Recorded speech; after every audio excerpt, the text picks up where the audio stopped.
Halo teman-teman, pernah nggak sih kalian ngerasa tugas akhir itu berat banget? Bawaannya males, nunda-nunda, dan kadang pengen nyerah sebelum mulai. Kalau kamu lagi ngerasa kayak gitu, tenang, kamu nggak sendirian. Dan video ini wajib kamu tonton sampai habis. Sebenarnya, kenapa sih tugas akhir terasa berat banget? Bukan cuma soal banyaknya bab atau tebelnya halaman. Tapi, karena satu hal yang sering banget dilupain, nggak ada persiapan. Yes, kita sering mikir, tugas akhir itu urusan nanti-nanti.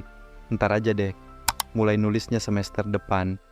Judul bisa nyusul, atur waktu, lihat nanti aja.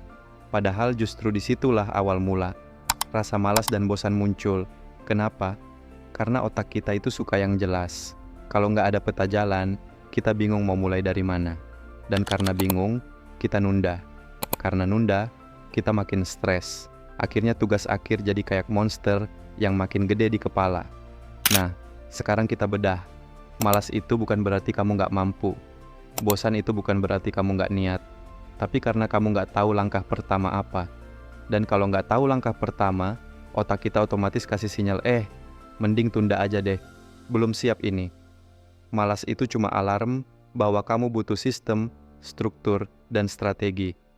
Dan untungnya, ada satu prinsip keren yang bisa bantu kamu. Hukum Pareto. Pernah dengar tentang Pareto Principle atau 80-20 Rule? Gampangnya gini, 80% hasil itu biasanya datang dari 20% usaha yang benar-benar penting. Kita sering kebalik, ngabisin waktu berjam-jam mikirin font, margin, atau template cover, tapi lupa mikir, apa topik yang benar-benar aku minati? Apa masalah yang ingin aku selesaikan lewat tugas akhirku? Jadi, ini dia cara pakai Pareto Rule buat tugas akhir. 1. Fokus ke 20% yang krusial di awal. Tentuin topik yang kamu suka.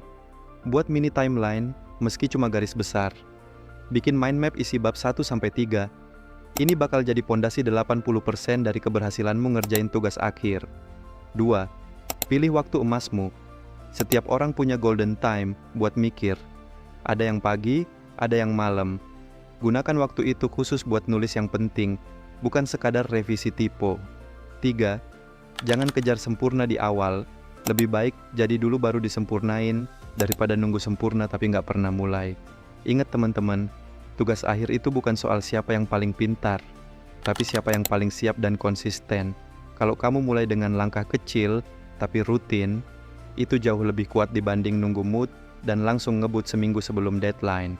So, kalau kamu ngerasa malas, jangan langsung menyalahkan diri. Coba tanya, apa aku sudah punya persiapan yang jelas? Kalau belum, saatnya kamu mulai dari sekarang, sedikit demi sedikit. Ingat, tugas akhir itu bukan akhir segalanya, tapi bisa jadi awal dari perjalanan barumu, dan kamu pasti bisa ngelewatinya. Kalau video ini ngebantu kamu, jangan lupa klik like, share ke teman kamu yang lagi skripsi juga, dan subscribe biar kamu nggak ketinggalan video motivasi dan tips tugas akhir lainnya. Sampai ketemu di video selanjutnya. Semangat terus, pejuang skripsi!